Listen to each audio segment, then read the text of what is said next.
ഞങ്ങളും ക്രൂശിക്കപ്പെട്ട ക്രിസ്തുവിനെ പ്രസംഗിക്കുന്നു.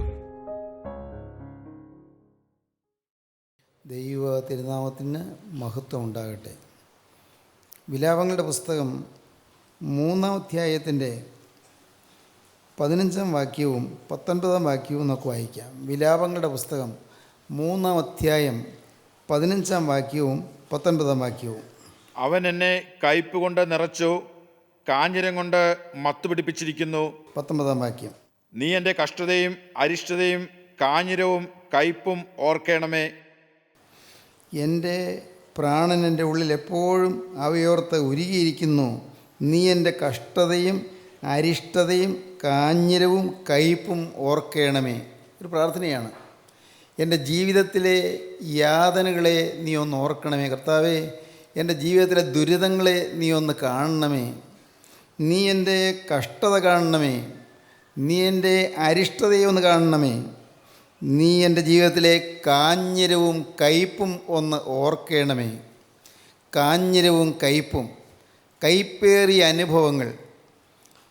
15-ാം വാക്യത്തിൽ കണ്ടത്, അവൻ എന്നെ കയ്പ് കൊണ്ട് നിറച്ചു, കാഞ്ഞിരം കൊണ്ട് മത്ത് പിടിപ്പിച്ചിരിക്കുന്നു. കയ്പ്, കാഞ്ഞിരവും കയ്പും. കയ്പ് എന്നുള്ളതാണ് നാം കഴിഞ്ഞ ചില അവസരങ്ങളിലായി ചിന്തിച്ചു വരുന്ന വിഷയം.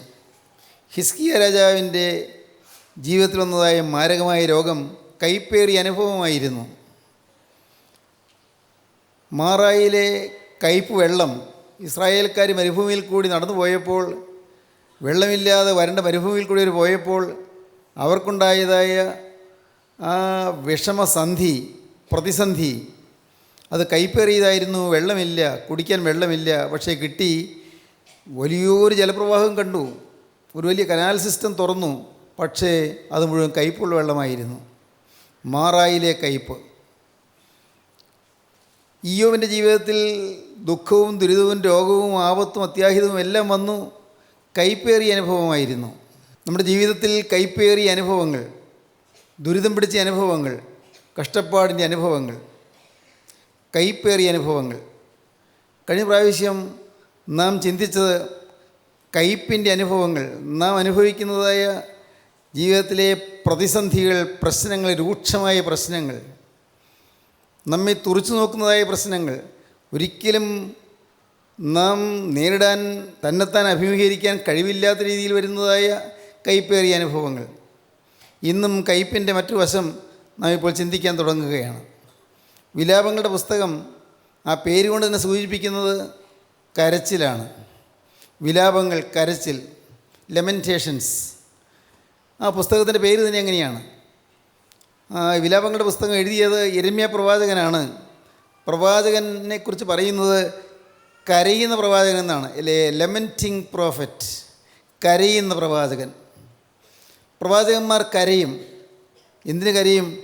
ജനത്തിൻ്റെ അപകടം കണ്ട് കരയും. ജനത്തിന് വരാൻ പോകുന്ന കഷ്ടത കണ്ട് കരയും. ജനത്തിന് വരാൻ പോകുന്ന അനർത്ഥം കണ്ട് കരയും. പ്രവാചകന്മാർ മുൻകൂട്ടി അതെല്ലാം കാണുന്നു. ദൈവം അവർക്ക് കാണിച്ചു കൊടുക്കുന്നു. വരാൻ പോകുന്ന അനർത്ഥം, വരാൻ പോകുന്ന അത്യാഹിതം, വരാൻ പോകുന്ന കഷ്ടപ്പാടുകൾ, ദുരിതങ്ങൾ, യാതനകൾ, വേദനകൾ, ഇതെല്ലാം പ്രവാചകൻ മുൻകൂട്ടി കണ്ടു. യിരെമ്യാ പ്രവാചകൻ കണ്ടു ഇസ്രായേൽക്കാർ അടിമകളായി പോകുമെന്ന്. യിരെമ്യാ പ്രവാചകൻ മുൻകൂട്ടി കണ്ടു ഇസ്രായേൽക്കാരെ അന്നത്തെ ബാബിലോണിയൻ ചക്രവർത്തിയായ നെബൂഖദ്നേസർ വന്ന് ഉപരോധിക്കുമെന്ന്. അവരെ യെരൂശലേമിൻ്റെ ചുറ്റും അവർ കോട്ട കെട്ടുന്നത് പോലെ അവരുടെ സൈന്യങ്ങളെ അണിനിരത്തിക്കൊണ്ട് ഇസ്രായേൽക്കാർക്ക് പുറത്തേക്ക് പോകുവാൻ സാധിക്കാതെ, അകത്തേക്ക് വരുവാൻ സാധിക്കാതെ അവരെ പൂട്ടിയിട്ടതുപോലെ അവരെ ദണ്ഡിപ്പിക്കുമെന്ന്. യിരെമ്യാ പ്രവാചകൻ കണ്ടു നാശവും വലിയ അരിഷ്ടതയും ദേശത്തിന്മേൽ വരുന്നുവെന്ന്. യിരെമ്യാ പ്രവാചകൻ്റെ ജീവിതത്തിൽ കരഞ്ഞുകൊണ്ട് പ്രവാചകൻ ഇതിനെയെല്ലാം സൂചിപ്പിച്ച് ജനത്തെ പ്രബോധിപ്പിച്ചുകൊണ്ട് ഓടി നടന്നു.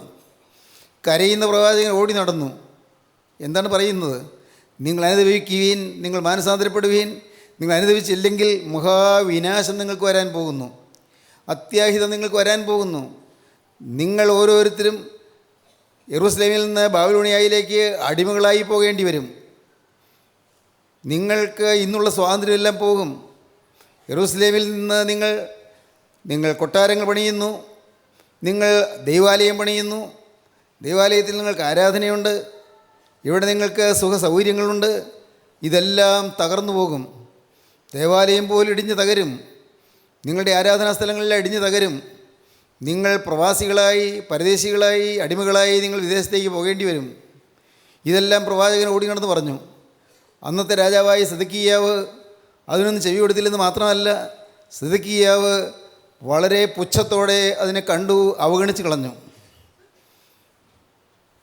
അക്കാലത്ത് 3 കേന്ദ്ര ഭരണസിരാ കേന്ദ്രങ്ങളാണ് ഉണ്ടായിരുന്നത്. 1 പ്രവാചകൻ, 2 രാജാവ്, 3 പുരോഹിതൻ. പ്രവാചകനും രാജാവും പുരോഹിതനും. പ്രവാചകൻ ദൈവത്തിൽ നിന്ന് അരുളപ്പാട് വാങ്ങിച്ച് പുരോഹിതന് കൊടുക്കും, രാജാവിനും കൊടുക്കും. രാജാവ് രാജ്യം ഭരിക്കുന്നത് പ്രവാചകനിൽ നിന്ന് കിട്ടുന്നതായ ദൈവിക അരുളപ്പാടുകൾ അനുസരിച്ചാണ്. പുരോഹിതൻ ആധ്യാത്മികമായ ആരാധനയുടെ ഗൗരവമേറിയ ചുമതലകൾ നിർവഹിക്കുന്നത് പ്രവാചകനിൽ നിന്ന് കിട്ടുന്നതായ അരുളപ്പാടുകളുടെ ബാഹുല്യത്തിലാണ്. അങ്ങനെ പ്രവാചകനും പുരോഹിതനും രാജാവും 3 അധികാര സ്ഥാനങ്ങൾ, അധികാര കേന്ദ്രങ്ങൾ. ഇതെല്ലാം ഒത്തൊരുമിച്ച് വരുമ്പോഴാണ് നാട്ടിൽ ഐശ്വര്യം ഉണ്ടാകുന്നത്. എന്നാൽ ചില രാജാക്കന്മാർ പ്രവാചകന്മാരിൽ നിന്ന് കിട്ടിയതായ അരുളപ്പാടുകളെ നിരസിച്ച് കളഞ്ഞു. സിദക്കിയ രാജാവ് പ്രവാചകനിൽ നിന്ന് കിട്ടിയ അരുളപ്പാടെ നിരസിച്ച് കളഞ്ഞു. പ്രവാചകനിൽ നിന്ന് ലഭിച്ചതായ അരുളപ്പാട് നിരസിച്ചു എന്ന് മാത്രമല്ല, പുച്ഛിച്ചു, പരിഹസിച്ചു, പ്രവാചകനെ ബന്ധിക്കുകയും ചെയ്തു. യിരെമ്യാ പ്രവാചകനെ ബന്ധിച്ചു. യിരെമ്യാ പ്രവാചകനെ ഭക്ഷണം കൊടുക്കാതെ പട്ടിണിക്കിട്ടു. പ്രവാചകനെ കഠിനമായി പീഡിപ്പിച്ചു. എന്തിന്? യിരെമ്യാ പ്രവാചകൻ്റെ ചെകിട്ട് തടിക്കുക പോലും ചെയ്തു. ഇതെല്ലാം ഉണ്ടായിട്ടും പ്രവാചകൻ പിന്നെയും കരഞ്ഞുകൊണ്ട് ഓടി നടന്ന് ദൈവത്തിൻ്റെ വചനം പറഞ്ഞു, ജനത്തോട് പ്രബോധിപ്പിച്ചു. വിശ്വാസപാതയായ ഇസ്രായേലെ മടങ്ങി വരിക, വിശ്വാസത്യാഗിനിയായ യഹൂദയെ മടങ്ങി വരിക എന്ന് പറഞ്ഞ് പ്രവാചകൻ ഓടി നടന്ന് ജനത്തെ ആഹ്വാനം ചെയ്തു, ദൈവത്തിങ്കിലേക്ക് മടങ്ങി വരിക എന്ന്. അനുദപിക്കുക, മാനസാന്തരപ്പെടുക എന്നല്ലെങ്കിൽ മഹാവലിയ കഷ്ടതകൾ വരാൻ പോകുന്നെന്ന്. പക്ഷേ രാജാവ് ചെവിക്കൊണ്ടില്ല, ജനവും ചെവിക്കൊണ്ടില്ല. യിരെമ്യാ പ്രവാചകൻ്റെ പുസ്തകത്തിൻ്റെ 1-ാം അധ്യായം മുതൽ 5-ാം അധ്യായം വരെയുള്ള ഭാഗങ്ങൾ ശ്രദ്ധയോടെ നിങ്ങൾ വായിക്കുമെങ്കിൽ ചില കാര്യങ്ങൾ മനസ്സിലാക്കാൻ സാധിക്കും. നടന്നെന്താണെന്നോ, നെബൂഖദ്നേസർ രാജാവ്, ബാബിലോണിയൻ ചക്രവർത്തി യെരൂശലേമിനെ നിരോധിച്ചു. BC 588 ജനുവരി മുതൽ അടുത്ത ജൂലൈ 19-ാം തീയതി വരെ യെരൂശലേമിനെ നിരോധിച്ചു. യെരൂശലേമിനെ വളഞ്ഞു നിന്നു സൈന്യ സന്നാഹങ്ങൾ. യെരൂശലേം കൊടും പട്ടിണിയിലായി, വലിയ യാതനയിലായി, ദുരിതത്തിലായി. തൊട്ടടുത്ത് ഓഗസ്റ്റ് 15-ാം തീയതി നെബൂഖദ്നേസർ രാജാവിൻ്റെ സൈന്യം ഇരച്ചു കയറി യെരൂശലേമിലേക്ക്. അവിടെയുള്ള പട്ടണത്തെ തീ വെച്ച് ചുട്ടുകളഞ്ഞു, കെട്ടിടങ്ങളെ തീ വെച്ച് ചുട്ടുകളഞ്ഞു. ആ കൂട്ടത്തിൽ യെരൂശലേം ദേവാലയത്തെയും ചുട്ടുകളഞ്ഞു, എല്ലാം തകർത്ത് കളഞ്ഞു. മാത്രമല്ല അവിടെ വലിയ നാശനഷ്ടങ്ങളുണ്ടാക്കി, എല്ലാം കത്തിച്ച് കളഞ്ഞു. നഗരവും ദേവാലയവും കത്തിപ്പോയി, ജനത്തെ അടിമകളായി കൊണ്ടുപോവുകയും ചെയ്തു. ഇതെല്ലാം കണ്ടുകൊണ്ട് പ്രവാചകൻ കരയുന്ന പുസ്തകമാണ് വിലാപങ്ങളുടെ പുസ്തകം. പ്രിയപ്പെട്ടവരെ, ഒരു കാര്യം പറയാതെ മുന്നോട്ട് പോകാൻ വയ്യ. ഇന്ന് വാസ്തവമായി ഹൃദയത്തിൽ ക്രിസ്തുവിനെ വഹിക്കുന്നവർ എവിടെയെല്ലാം ഉണ്ടോ അവരുടെ ഹൃദയം കരഞ്ഞുകൊണ്ടിരിക്കും, അവരുടെ ഹൃദയം നൊന്തുകൊണ്ടിരിക്കും. എന്തിന്? മഹാവിനാശങ്ങൾ വരാൻ പോകുന്നു, മഹാനാശങ്ങൾ വരാൻ പോകുന്നു, കൈപ്പേറിയ അനുഭവങ്ങൾ വരാൻ പോകുന്നു, അത്യാഹിതങ്ങൾ വരാൻ പോകുന്നു, കഷ്ടതയും ദുരിതവും വരാൻ പോകുന്നു. നമുക്കാർക്കും തടുക്കാനോ താങ്ങാനോ വയ്യാത്ത രീതിയിലുള്ളതായ ദുരിതങ്ങൾ നമ്മെ വലയം ചെയ്യാൻ പോകുന്നു.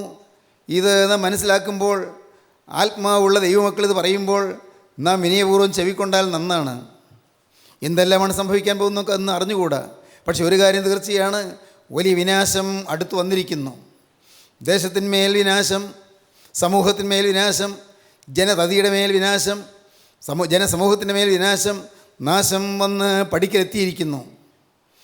എന്നാൽ ദൈവത്തിൻ്റെ വചനം അനുശാസിക്കുന്നു, ഇന്ന് നാം അനുദപിച്ചാൽ നമുക്ക് രക്ഷപ്പെടാമെന്ന്.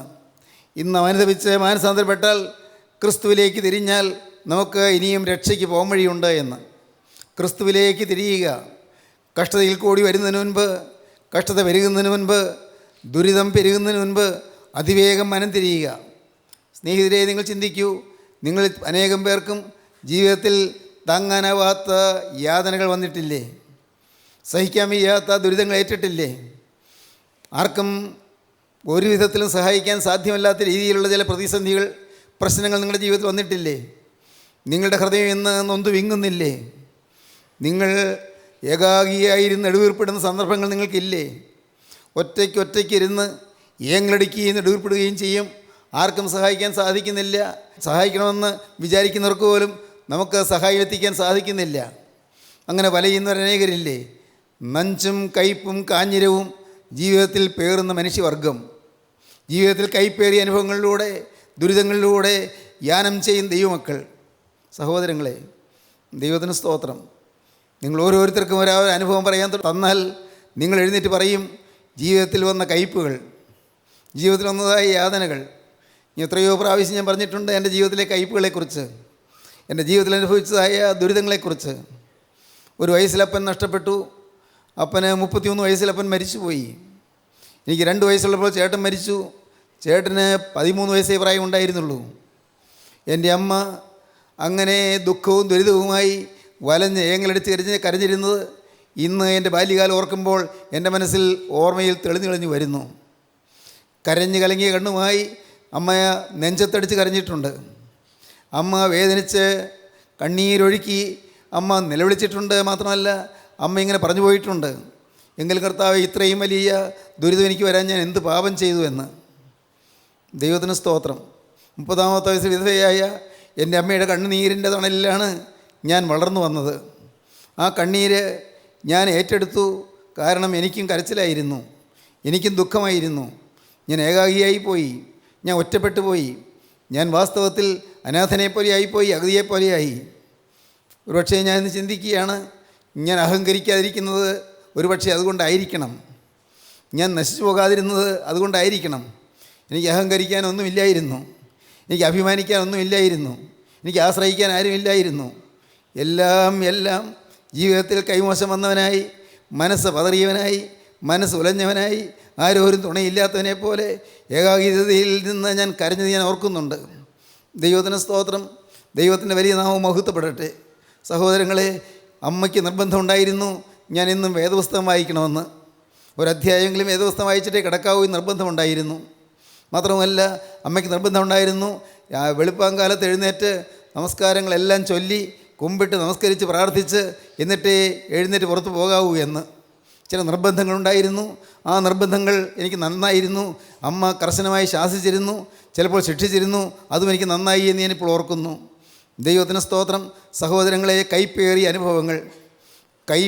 അനുഭവങ്ങൾ. ഇന്ന് ഈ വാക്കുകളെ കേൾക്കുന്ന നിങ്ങൾക്കാർക്കെങ്കിലും കൈപ്പേറിയ അനുഭവങ്ങൾ ഉണ്ടായിട്ടുണ്ടോ? ഉണ്ട്, സംശയമില്ല. നിങ്ങൾ പലരും ഇന്ന് കയ്പ് കുടിച്ചുകൊണ്ടിരിക്കുന്നവരാണ്. വിലാപങ്ങളുടെ പുസ്തകം 3-ാം അധ്യായത്തിൽ നാം വായിച്ചതുപോലെ കയ്പ് എന്താണ് വായിച്ചത്? അവൻ എന്നെ കയ്പ് കൊണ്ട് നിറച്ചു, കാഞ്ഞിരം കൊണ്ട് മത്ത് പിടിപ്പിച്ചിരിക്കുന്നു എന്ന്. മാത്രമല്ല, നീ എൻ്റെ കഷ്ടതയും അരിഷ്ടതയും കാഞ്ഞിരവും കയ്പും ഓർക്കണമേ. എൻ്റെ പ്രാണന് എൻ്റെ ഉള്ളിൽ എപ്പോഴും ഉരുകിയിരിക്കുന്നു. പ്രാണൻ ഉരുകുന്ന അനുഭവം, ഹൃദയം പതറി ഉലയുന്ന അനുഭവം, മനസ്സ് വാടിക്കൊഴിയുന്ന അനുഭവം, തളർന്നുപോയ അനുഭവം, മുന്നേറ്റം കിട്ടുന്നില്ല, ഒരു കരയേറ്റം കിട്ടുന്നില്ല, സമാധാനം കിട്ടുന്നില്ല. എങ്ങോട്ട് നോക്കും സമാധാനത്തിന്? ഒരിടത്തും സമാധാനം കിട്ടാനില്ല, ആർക്കും സഹായിക്കാൻ സാധിക്കുകയുമില്ല. എൻ്റെ സഹോദരങ്ങളെ, ഞാൻ എളിമയോടെ നിങ്ങളോട് പറയട്ടെ, ആർക്കും സഹായിപ്പാൻ കഴിയാത്ത സാഹചര്യത്തിൽ സഹായിപ്പാൻ ഇറങ്ങി വരുന്ന ഒരു ദൈവമുണ്ട്. അവനത്രേ കർത്താവായ യേശു ക്രിസ്തു. നിങ്ങൾക്കറിഞ്ഞുകൂടാ നിങ്ങളെ നയിച്ചു കൊണ്ടുപോകുന്ന വിധങ്ങൾ, നിങ്ങൾക്കറിഞ്ഞുകൂടാ നിങ്ങളെ ഇന്ന് കൊണ്ടെത്തിച്ചിരിക്കുന്നതായ സമാധാനത്തിൻ്റെ മാർഗങ്ങൾ, നിങ്ങൾക്കറിഞ്ഞുകൂടാ നിങ്ങൾ നടത്തിയ വഴികൾ, നിങ്ങൾക്കറിഞ്ഞുകൂടാ ഒരു അദൃശ്യകര നിങ്ങളെ പിടിച്ചത്, നിങ്ങൾ ഇത്രത്തോളം എത്തിച്ചത്. ഞാൻ അത്ഭുതത്തോടെ ഓർക്കുന്നു. ഈ വാർദ്ധക്യത്തിൽ നിന്നുകൊണ്ട് ഞാൻ തിരിഞ്ഞു നോക്കുമ്പോൾ ഓർക്കുന്നു, എത്ര സംഭവബഹുലമായ ജീവിതമാണ്. സംഭവബഹുലമായ ജീവിതം. നിങ്ങൾക്കെല്ലാവർക്കും അങ്ങനെ ആയിരുന്നില്ലേ? സംഭവബഹുലമായ ജീവിതം.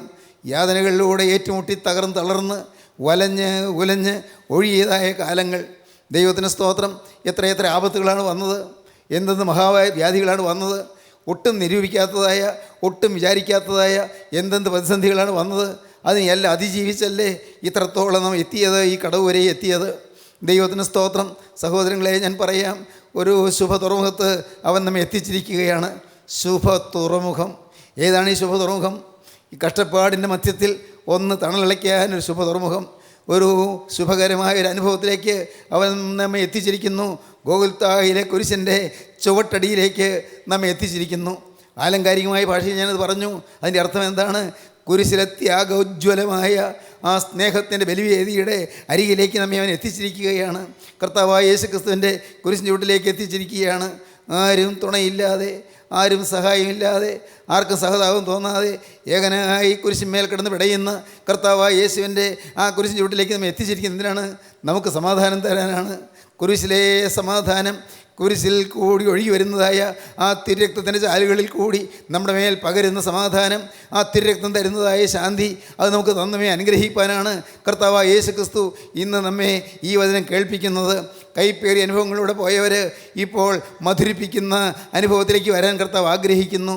കയ്പ് കുടിച്ചവർ, കയ്പിൽ വാടിപ്പോയവർ, കയ്പിൽ തളർന്നു പോയവർ, കയ്പിൽ മുടിഞ്ഞു പോയവർ ഇപ്പോൾ ഒരു പുതുജീവൻ പ്രാപിക്കാൻ കർത്താവ് നിങ്ങളെ ക്ഷണിക്കുന്നു. നിങ്ങളാരും തളരണ്ട. ദൈവത്തിന് സ്തോത്രം. ആരും വാടിപ്പോകണ്ട.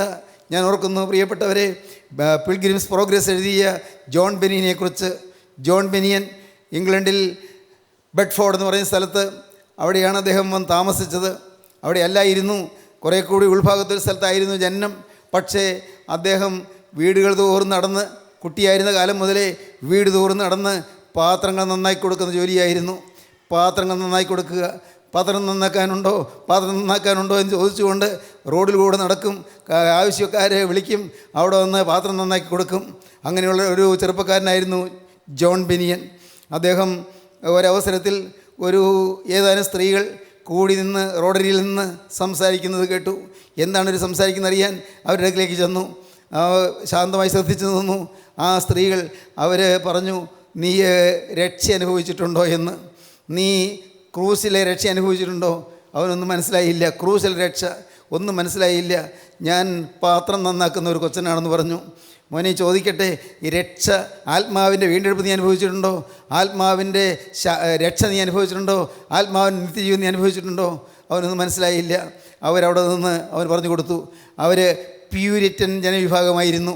പ്യൂരിറ്റൻ വർഗത്തിൽപ്പെട്ട, ക്രിസ്തീയത്വത്തിൽ വളരെ തീക്ഷ്ണതയുള്ള ഒരു വിഭാഗമാണ് പ്യൂരിറ്റൻ വിഭാഗം. ആ പ്യൂരിറ്റൻ വിഭാഗത്തിൽപ്പെട്ട ഏതാനും ക്രിസ്തീയ പ്രവർത്തകരായിരുന്നു ആ സ്ത്രീകൾ. അവർ രക്ഷയുടെ മർമ്മം പറഞ്ഞു കൊടുത്തു. ക്രൂസിൽ നേടിത്തന്ന രക്ഷ, കർത്താവായ യേശു ക്രിസ്തു ക്രൂസിൽ മരിച്ചത് മൂലം മനുഷ്യൻ തന്നതായി വീണ്ടെടുപ്പ്, ക്രൂസിൽ ചൊരിഞ്ഞ രക്തം മൂലം മനുഷ്യൻ്റെ പാപങ്ങൾ ക്ഷമിക്കുന്നതിനെക്കുറിച്ച് എല്ലാം അവർ പറഞ്ഞു കൊടുത്തു. അവൻ അവരുടെ കൂടെ കൂടി, അവരോടൊപ്പം സഞ്ചരിക്കാൻ തുടങ്ങി. പക്ഷേ അവൻ്റെ ജോലി അവൻ വിട്ടില്ല, അവൻ്റെ തൊഴിൽ വിട്ടില്ല.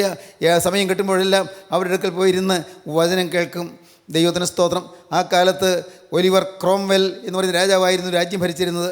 ഈ ക്രോംവെൽ രാജാവ്, അദ്ദേഹം പ്യൂരിറ്റൻ വിഭാഗത്തോട് അല്പം ചായ്വുള്ള ഒരാളായിരുന്നു, അല്പം സ്നേഹമുള്ള ഒരാളായിരുന്നു പ്യൂരിറ്റൻ വിഭാഗത്തോട്. അതുകൊണ്ട് വലിയ പ്രതിസന്ധികളൊന്നും ഉണ്ടായില്ല, പ്രശ്നങ്ങളില്ലായിരുന്നു. പക്ഷേ ഒലിവർ ക്രോംവെൽ കഴിഞ്ഞ് അടുത്ത രാജാവിൻ്റെ ഭരണകാലമായപ്പോഴേക്കും അദ്ദേഹം ആംഗ്ലിക്കൻ സഭയോട് ചർച്ചയുള്ള രാജാവായിരുന്നു. ആംഗ്ലിക്കൻ സഭ പ്യൂരിറ്റൻ സഭയ്ക്ക് എതിരായിരുന്നു. പ്രിയപ്പെട്ടവരെ നോക്കണേ, എന്തുപറ്റി? പ്യൂരിറ്റൻ സഭ വിഭാഗത്തോട് രാജാവിന് എതിർപ്പ് വന്നപ്പോൾ ആളുകൾ പീഡിപ്പിക്കാൻ തുടങ്ങി. ദൈവത്തിൻ്റെ വചനം പറയുന്ന പ്യൂരിറ്റൻ വിഭാഗത്തിലുള്ളവരെ എല്ലാം ജയിലിലടയ്ക്കാൻ തുടങ്ങി, അവരെ കൊല്ലാൻ തുടങ്ങി. വളരെ മാരകമായ പീഡകൾ അവരുടെ മേൽ അടിച്ചേൽപ്പിച്ചു. പാവങ്ങൾ പലയിടത്തായി ചിതറിപ്പോയി. പക്ഷേ ജോൺ ബെനിയൻ യേശുക്രിസ്തുവിൻ്റെ സുവിശേഷം പറഞ്ഞുകൊണ്ടേയിരുന്നു. പാത്രം പണിയും, പാത്രം നന്നാക്കും, ക്രിസ്തുവിൻ്റെ സുവിശേഷം പറഞ്ഞുകൊണ്ടിരുന്നു. ഈ ഉപജീവനത്തിന് വേണ്ടി ഒരു തൊഴിൽ ചെയ്യും, പക്ഷേ സുവിശേഷം പറഞ്ഞുകൊണ്ടിരുന്നു. സംഭവിച്ചത് എന്താണെന്ന് കേൾക്കണമോ? ഈ ജോൺ ബെനിയൻ ഒരവസരത്തിൽ പിടിക്കപ്പെട്ടു, ജയിലിലടയ്ക്കപ്പെട്ടു.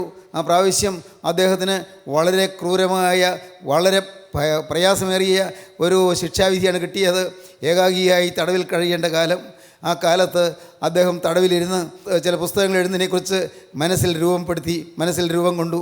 ആ പുസ്തകങ്ങൾ എഴുതുന്നതിന് അദ്ദേഹത്തിൻ്റെ ആശയങ്ങൾ രൂപം കൊണ്ട് അദ്ദേഹം പയ്യെ പുസ്തകം എഴുതാൻ തുടങ്ങി. ദൈവത്തിന് സ്തോത്രം. പക്ഷേ വീണ്ടും അദ്ദേഹം ജയിലിൽ നിന്ന് മോചിപ്പിക്കപ്പെട്ടു. വീണ്ടും അദ്ദേഹം പഴയ തൊഴിലിലേക്ക് പോയി. പിന്നെയും അദ്ദേഹത്തെ ജയിലിലടച്ചു. എന്തിന്? സുവിശേഷം പറഞ്ഞതിന്. ദൈവത്തിന് സ്തോത്രം. പ്രിയപ്പെട്ടവരെ, എക്കാലത്തും സത്യസുവിശേഷത്തിന് ചിലപ്പോൾ ചില സഭകളും ചിലപ്പോൾ ചില ഭരണകൂടങ്ങളും എതിരായിരിക്കും. എക്കാലത്തും അങ്ങനെയാണ്. നിർമ്മല സുവിശേഷം പറഞ്ഞാൽ എതിരുണ്ടാകും. നിർമ്മല സുവിശേഷത്തിന് എന്നും എതിർപ്പുണ്ടാകും. ദൈവത്തിന് സ്തോത്രം. വേറെ യാതൊരു പ്രതിഫലച്ചയും കൂടാതെ, യാതൊരു സ്ഥാപിത താല്പര്യവും കൂടാതെ ദൈവത്തിൻ്റെ വചനം പറഞ്ഞാൽ അവിടെ പിശാചിന് സഹിക്കുകയില്ല. സാത്താൻ്റെ ശക്തികൾ ഇളകും. സാത്താൻ്റെ ശക്തികൾ ഏതെങ്കിലും തരത്തിൽ കുമാർഗങ്ങൾ കണ്ട്, ചില വക്രമാർഗങ്ങൾ കണ്ട് പാവപ്പെട്ട ദൈവമക്കളെ ദ്രോഹിക്കാൻ തുടങ്ങും. ജോൺ ബെനിയനെ പിന്നെയും കാരാഗൃഹത്തിലാക്കി. ജോൺ ബെനിയൻ അത്യന്തം കൈപ്പേറിയ അനുഭവങ്ങളിലൂടെ പോയി. സംഭവിച്ചെന്താണെന്നോ, ജോൺ ബെനിയൻ ആ കാരാഗൃഹത്തിൽ കിടന്നപ്പോൾ എഴുതിയ പുസ്തകമാണ് പിൽഗ്രിംസ് പ്രോഗ്രസ്, പരദേശി മോക്ഷയാത്ര. സ്വന്തം ജീവിതമാണത്. പരദേശി മോക്ഷയാത്ര വായിച്ചുള്ളവർക്കറിയാം ഏതെല്ലാം കഷ്ടതകളിലൂടെയാണ് മനുഷ്യൻ പോകുന്നത്. ക്രിസ്ത്യാനി എന്ന് പറയുന്ന മനുഷ്യൻ ഏതെല്ലാം യാതനകളിലൂടെയാണ് പോകുന്നത്.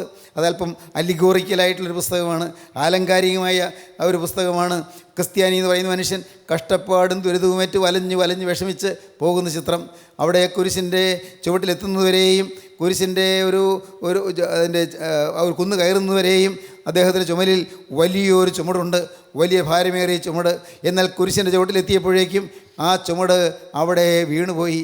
അത് അദ്ദേഹം അറിഞ്ഞില്ല. ചുമട് എങ്ങനെയോ പോയി. കുരിശിൻ ചുവട്ടിൽ ചെന്നപ്പോൾ ചുമട് പോയി. അവിടെ നിന്ന് പിന്നെ ചുമടില്ലാതെ, ഭാരമില്ലാതെ പിന്നെ യാത്ര ചെയ്തു.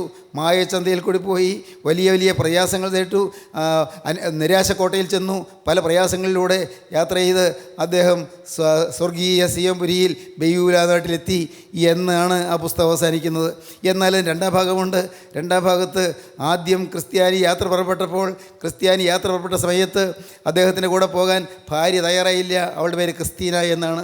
അവൾ തയ്യാറായില്ല, മക്കളും തയ്യാറായില്ല. എവങ്കലിസ്തൻ എന്ന് പറയുന്ന ഒരാൾ ഒരു എഴുത്ത് കൊടുത്തു എന്ന് പറഞ്ഞ് അത് വായിച്ചിട്ട് നെടുവീർപ്പിടുകയും അനുദപിക്കുകയും ചെയ്യുന്ന ഭർത്താവിനെ നോക്കി ആ സ്ത്രീ പുച്ഛിക്കുകയും പരിഹസിക്കുകയും ചെയ്തു. എന്നാൽ പിന്നീട് ഭർത്താവ് ഈ ഭൂമിയിൽ നിന്ന് കടന്നു പോയതിന് ശേഷം അവൾ തീരുമാനിച്ചു, ഞാനും പോകുന്നു ഭർത്താവിൻ്റെ വഴിയിൽ കൂടെ എന്ന്. മക്കളും പുറപ്പെട്ടു. രണ്ടാം ഭാഗം ഭർത്താവിൻ്റെ ആ പോയ അതേ വഴിയിൽ കൂടി ഭാര്യയും മക്കളും കൂടി പുറപ്പെട്ട് അവരും നിത്യശോഭന തീരത്തെത്തിയെന്ന്. ദൈവത്തിന് സ്തോത്രം. കഷ്ടപ്പാടിൽ കൂടി പോയതുകൊണ്ട് ക്രൈസ്തവ സഭയ്ക്ക് അനുഗ്രഹീതമായൊരു ഗ്രന്ഥം ലഭിച്ചു. ദ ബെസ്റ്റ് സെല്ലർ എന്ന് പറയുന്ന ബൈബിൾ കഴിഞ്ഞാൽ ഏറ്റവും കൂടുതൽ പ്രതികൾ വിറ്റഴിയപ്പെട്ട പുസ്തകമാണ് ഈ പിൽഗ്രിംസ് പ്രോഗ്രസ്, പരദേശി മോക്ഷയാത്ര. അത് എഴുതി കഴിഞ്ഞതിന് ശേഷം പിന്നീട് കൂടുതൽ ആത്മീയാനുഭവങ്ങളിലേക്ക് അദ്ദേഹം വന്നു, കൂടുതൽ ശ്രേഷ്ഠമായ അനുഭവങ്ങളിലേക്ക് വന്നു. അപ്പോഴാണ് അദ്ദേഹം എഴുതിയത് രണ്ടാമത്തെ പുസ്തകം, ദ ഹോളി വാർ, തിരുപ്പോരാട്ടം എന്ന പേരിൽ മലയാളത്തേക്ക് തർജ്ജമ ചെയ്തിട്ടുണ്ട്. അതല്പം കൂടി ആഴമുള്ള കാര്യങ്ങളാണ് പറയുന്നത്. ഓരോ വിശ്വാസിയും പൈശാചിക ശക്തിയോട്, ആകൽക്കർസായോട് യുദ്ധം ചെയ്യുന്നു എന്നുള്ളതാണ് അതിലെ പ്രമേയം. സഹോദരങ്ങളെ, മനോഹരമായ രണ്ട് ഗംഭീരമായ പുസ്തകങ്ങൾ മലയാള ഭാഷയിൽ കൂടെയും ഇംഗ്ലീഷ് ഭാഷയിൽ കൂടെയും 126 വിവിധ ഭാഷകൾ കൂടെയും ആ പുസ്തകങ്ങൾ ഇന്ന് പ്രചരിച്ചു കൊണ്ടിരിക്കുന്നു. ജോൺ ബെനിയൻ്റെ ഈ പുസ്തകങ്ങൾ എങ്ങനെ ഉണ്ടായി? കൈപ്പേറിയ അനുഭവങ്ങളിലൂടെ കടന്നു പോയതുകൊണ്ട്. സ്നേഹിതരെ, ഞാനൊരു കാര്യം നിങ്ങളോട് പറയാം. നിങ്ങൾ ഇന്ന് കൈപ്പേറിയ അനുഭവങ്ങളിലൂടെ പോകുന്നോ, നിങ്ങൾ പുസ്തകം എഴുതിയത് വരികയില്ല. എന്നാൽ ഒരു കാര്യമുണ്ട്, നിങ്ങളുടെ ജീവിതത്തിൽ നിന്ന് ചില സൽഫലങ്ങൾ വിളയാൻ പോകുന്നു. ഇന്ന് കൈപ്പേറിയ അനുഭവത്തിലൂടെ നിങ്ങൾ പോവുകയല്ലേ, ദുരിതങ്ങളിലൂടെ നിങ്ങൾ പോവുകയല്ലേ, നിങ്ങളെ കർത്താവ് ഉപയോഗിക്കാൻ പോകുന്നതിൻ്റെ ആദ്യ ലക്ഷണങ്ങളാണത്. കൈപ്പേറിയ അനുഭവങ്ങൾ ക്രിസ്തു നിങ്ങളെ ഉപയോഗിക്കും. ക്രിസ്തു നിങ്ങളെ കരത്തിലെടുക്കും. ക്രിസ്തുവിൻ്റെ കരം നിങ്ങളെ തലോടും. ക്രിസ്തുവിൻ്റെ കരം നിങ്ങൾക്ക് ആശ്വാസം തരും. കയ്പെന്ന് കുടിക്കൂ, ഭയപ്പെടേണ്ട. കയ്പ് നീ ഏറ്റുവാങ്ങൂ, പേടിക്കേണ്ട. കൈപ്പേറിയ അനുഭവങ്ങളിലൂടെ പോകുമ്പോൾ തളരേണ്ട. കർത്താവിനെ വിളിക്കൂ. നിൻ്റെ കൈപ്പേറിയ അനുഭവങ്ങളെ മധുരമാക്കി തരാൻ യേശുവിൻ്റെ ജീവിതത്തിലേക്ക് വരും. ദൈവത്തിന് സ്തോത്രം. ഞാൻ ഓർക്കുന്നു, ഞാൻ 2 അവസരങ്ങളിൽ ഞാൻ ബെഡ്ഫോർഡിൽ പോയി. ഞാൻ ജോൺ ബെനിയൻ്റെ ഭവനത്തിൽ പോയി. ജോൺ ബെനിയൻ അന്ന് താമസിച്ചിരുന്ന ഭവനത്തിൽ പോയി. ആ ഭവനത്തിൽ ചെന്ന് അദ്ദേഹത്തിൻ്റെ എഴുത്തുമുറി, അദ്ദേഹത്തിൻ്റെ അടുക്കള, ഇതെല്ലാം ഞാൻ കാണുകയുണ്ടായി. എല്ലാം ഒരു കൗതുകത്തോടെ ഞാൻ കണ്ടു. ദൈവത്തിന് സ്തോത്രം. സ്നേഹിതരെ, നിങ്ങളോട് ഞാൻ പറയട്ടെ, കർത്താവായ യേശു ക്രിസ്തുവിൻ്റെ ആ സന്നിധാനത്തിൽ നിന്ന് കിട്ടുന്ന സമാധാനം, യേശു ക്രിസ്തുവിന് വേണ്ടി ചെലവഴിക്കുന്നതിൽ കൂടി കിട്ടുന്ന സമാധാനം നിങ്ങൾക്ക് വേണമോ? ഇത് ഇന്ന് കൈപ്പുറ്റ അനുഭവങ്ങളിലൂടെ പോകുന്നവർ, ദുരിതത്തിൽപ്പെട്ട് വലയുന്നവർ, ഭാവിയിലടഞ്ഞതോർത്ത് നിരാശപ്പെട്ട് കരയുന്നവർ, ആത്മഹത്യയല്ലേ പോകാൻ വഴിയുള്ളൂ എന്നോർത്ത് വിഷമിക്കുന്നവർ, ഇനി ഞാൻ എന്തിനു ജീവിക്കണം, ആർക്ക് വേണ്ടി ജീവിക്കണം എന്നോർത്ത് മനസ്സ് ചഞ്ചലപ്പെട്ട് വിഷമിച്ച് ഭീതി കൊണ്ട് അലഞ്ഞ് വലയുന്നവർ, എന്ന് നിങ്ങളിപ്പോൾ യേശുക്രിസ്തുവിലേക്ക് നോക്കൂ. കുരിശിന്മേൽ കിടന്ന് പിടയുന്ന ക്രിസ്തുവിലേക്ക് നോക്കൂ. ക്രൂശിൽ തിരുനണം ചിന്തി, കുരിശിൽ തിരുരക്തം ചിന്തി കിടക്കുന്ന ക്രിസ്തുവിലേക്ക് നോക്കൂ. ക്രിസ്തുവിൻ്റെ തിരുരക്തത്തിലേക്ക് നിങ്ങൾ നോക്കൂ. ക്രിസ്തുവിൻ്റെ കുരിശിലേക്ക് നിങ്ങൾ നോക്കൂ. നിങ്ങളുടെ ഭാരങ്ങൾ ആവിയായി പോകും. നിങ്ങളുടെ ബേർഡൻസ് എല്ലാം നിങ്ങളിൽ നിന്ന് വിട്ടുപോകും. നിങ്ങളുടെ ആകുലങ്ങൾ നിങ്ങളിൽ നിന്ന് മാറിപ്പോകും. നിങ്ങൾക്കൊരു ശോഭനമായ ഭാവി ലഭിക്കും. ദൈവത്തിന് സ്തോത്രം. നാളെ എന്ത് എന്നോർത്ത് മനസ്സ് പതറിയിരിക്കുന്നവരാരെങ്കിലും ഈ വാക്കുകളെ കേൾക്കുന്നുണ്ടോ? നാളെ എന്ത്, ഞാൻ എങ്ങനെ നാളത്തെ പ്രശ്നത്തെ നേരിടും, എൻ്റെ ഈ കടം എങ്ങനെ വീടും, ഈ കടം വീട്ടാൻ എന്താണ് ഒരു പോകാൻ വഴി, എൻ്റെ ദൈവമേ എൻ്റെ ജീവിതത്തിൽ എൻ്റെ ഭാര്യ എന്നെ വിട്ടു പോയല്ലോ, എനിക്കിനി ആരുമില്ലല്ലോ, മനസ്സ് വിഷമിച്ച് കഴിയുന്നവർ, എൻ്റെ ഭർത്താവ് നേരത്തെ അക്കരയ്ക്ക് പറന്നു പോയല്ലോ, ഞാൻ ആരോരും ഇല്ലാത്തവളായി പോയല്ലോ, നിരാശയോടെ കഴിയുന്ന വിധവമാർ, ദൈവത്തിന് സ്തോത്രം. അപ്പനും അമ്മയും ഇല്ല, ഞാൻ ഏകാഗിയായി പോയല്ലോ, മനസ്സൊന്ന് കഴിയുന്ന അനാഥയെ പോലെ കഴിയുന്ന ബാലകന്മാർ, ബാലികമാർ, ദൈവത്തിന് സ്തോത്രം. ഒരു കാര്യം ഞാൻ വ്യക്തമായി പറയാം, ആരോരുമില്ലാതെ വലയുന്നവർക്ക് സഹായിയായ യേശു ഉണ്ട്. ആരും നോക്കാത്തവർക്ക് സഹായിയായ യേശു ഉണ്ട്. ആരും തിരിഞ്ഞു നോക്കാത്തവർക്ക് സഹായിയായ യേശു ഉണ്ട്. അവരുടെ അടുക്കിലേക്ക് യേശു വരും. ഇപ്പോൾ നിങ്ങൾ കർത്താവെ, കൈപ്പേറിയ അനുഭവങ്ങളിലൂടെ ഞാൻ ഇതുവരെയും നടന്നു വന്നല്ലോ, നീ ഒന്ന് എൻ്റെ അരികിലേക്ക് വരണമേ, നിൻ്റെ ആ തിരുരക്തം പുരണ്ട കരം എൻ്റെ തലമേലൊന്ന് വെക്കണമേ, നാഥ നീ എന്നെ ഒന്ന് അനുഗ്രഹിക്കണമേ എന്ന് നിങ്ങളിപ്പോൾ ഒന്ന് പറയുമെങ്കിൽ നിങ്ങളെ തൊടും യേശു, നിങ്ങളെ തഴുകും യേശു, നിങ്ങളുടെ കണ്ണുനീര് തുടയ്ക്കും യേശു, നിങ്ങളുടെ കയ്പ് മാറ്റും യേശു, നിങ്ങൾക്ക് മധുരം തരും യേശു. യേശുവിൻ്റെ മധുരം വാങ്ങാൻ നിങ്ങൾക്ക് ആഗ്രഹമുണ്ടോ? പാപമോചനമാണ് മധുരം, പാപക്ഷമയാണ് മധുരം, വിശുദ്ധ ജീവിതമാണ് മധുരം, ദിവ്യ സ്നേഹമാണ് മധുരം, ക്രൂശിലെ ത്യാഗമാണ് മധുരം. പ്രിയരെ, ഈ സ്നേഹത്തിൻ്റെ മാധുര്യത്തിലേക്ക് ക്രിസ്തു നിങ്ങൾ മാടി വിളിക്കുന്നു. വരുവീൻ, ഓടി വരുവീൻ, സ്നേഹത്തിൻ്റെ ആ സ്വർഗീയ സ്ഥാനത്തേക്ക് ഓടി വരുവീൻ, സ്നേഹത്തിൻ്റെ ആ പാദപീഠത്തിലേക്ക് ഓടി അണയുവീൻ, സ്നേഹത്തിൻ്റെ പൊന്നുപാദം ചുംബിപ്പീൻ, ആ തിരുമുറിവുകളെ ചുംബിപ്പീൻ, തിരുമുറിവുകളെ തഴുകുവീൻ. യേശുവിന് പറയുവീൻ, യേശുവേ ഈ നിമിഷം മുതൽ ഞാൻ നിൻ്റെ വകയായി ജീവിക്കും, നാഥ ഈ നിമിഷം മുതൽ ഞാൻ നിൻ്റെ സ്വന്തമായി ജീവിക്കും, എന്നെ തഴുകണമേ, എന്നെ തലോടണമേ, എന്നെ വിശുദ്ധീകരിക്കണമേ, എന്നെ നിൻ്റെ മകനാക്കി തീർക്കണമേ, എന്നെ നിൻ്റെ മകളാക്കി തീർക്കണമേ. നമുക്ക് പ്രാർത്ഥിക്കാം, നമുക്ക് സമർപ്പിക്കാം. കാരുണ്യവാനേ, മഹാപരിശുദ്ധനായ ഞങ്ങളുടെ സ്വർഗീയ പിതാവേ, തന്ന അനുഗ്രഹീത വചനങ്ങൾക്കായി സ്തോത്രം. നിൻ്റെ മക്കളെ തൊട്ടതിനായി സ്തോത്രം. കൈപ്പേറിയ അനുഭവങ്ങളിലൂടെ പോകുന്നവരെ മധുരതരമായ അനുഭവങ്ങളിലേക്ക് നയിക്കുവാനായി അവിടുത്തെ പരിശുദ്ധാത്മാവ് ബന്ധപ്പെടുന്നതിനായി സ്തോത്രം. എല്ലാ നന്മകൾക്കായി ഞങ്ങൾ സ്തുതിക്കുന്നു. യേശുവേ, തിരുനാമം മഹത്വപ്പെടുത്തണമേ. യേശു ക്രിസ്തുവിൻ്റെ വിലയേറിയ നാമത്തിൽ തന്നെ. ആമീൻ. ഹല്ലേലൂയ.